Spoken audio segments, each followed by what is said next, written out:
Hello, everyone, and a very warm welcome to the Kognito Key channel.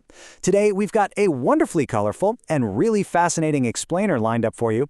We're going to demystify the hidden fiber optic hardware that actually powers our high-speed modern internet. So let's just dive right into it. Have you ever wondered how high-speed data travels a massive distance from a service provider's hub straight to your phone or laptop, perfectly intact, without any drop in quality? It's honestly an incredible journey. Today, we're tracing the exact path of that signal, starting all the way from the central office right into your living room. Okay, so the starting point of this entire journey is the OLT, or Optical Line Terminal. Sitting securely inside the central office of a passive optical network, or PON, it basically acts as the grand conductor of the whole system. It takes those electrical signals coming in from the wider internet and brilliantly converts them into optical light signals. This ensures the smooth, proper flow of information right out into the fiber lines. Now, a truly massive achievement of this technology is the sheer distance, 20 kilometers. By using an optical line terminal, service providers can transmit and receive your data across a vast distance of up to 20 kilometers. That is an absolutely incredible reach for just a single piece of centralized equipment simply pushing pulses of light through thin strands of glass. And here's the thing. A single optical line terminal isn't just serving one isolated household. It handles multiple passive optical networks simultaneously. So, to put that into perspective, if an OLT is handling 4 separate networks at the same time, and each of those networks has 32 individual connections, well, that single OLT is actively serving 128 users all at once. Section 1.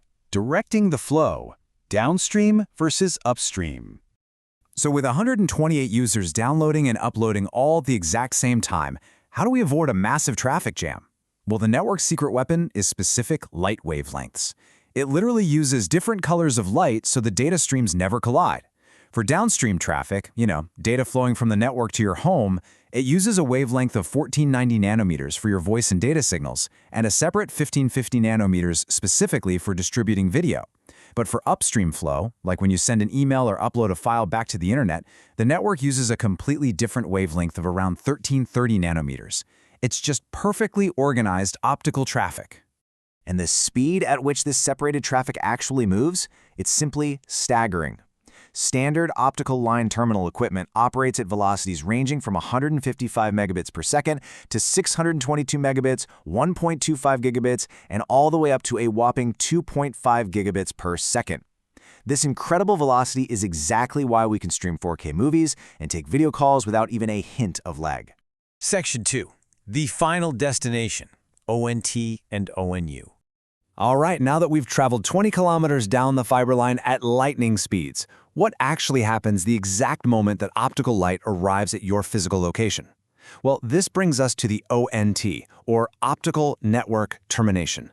While the OLT sits miles away at the central office, the ONT is situated right at your user zone. It could be a simple box outside your house, or maybe mounted inside an indoor electronic rack. Its crucial job is to establish that final connectivity. It receives all that multiplexed optical data, figures out the correct receiving end for it, and then delivers the originally transmitted information safely right to your specific devices. Now, the crucial point to take away here is understanding the contrast between the indoor ONT and its outdoor cousin, the Optical Network Unit, or ONU.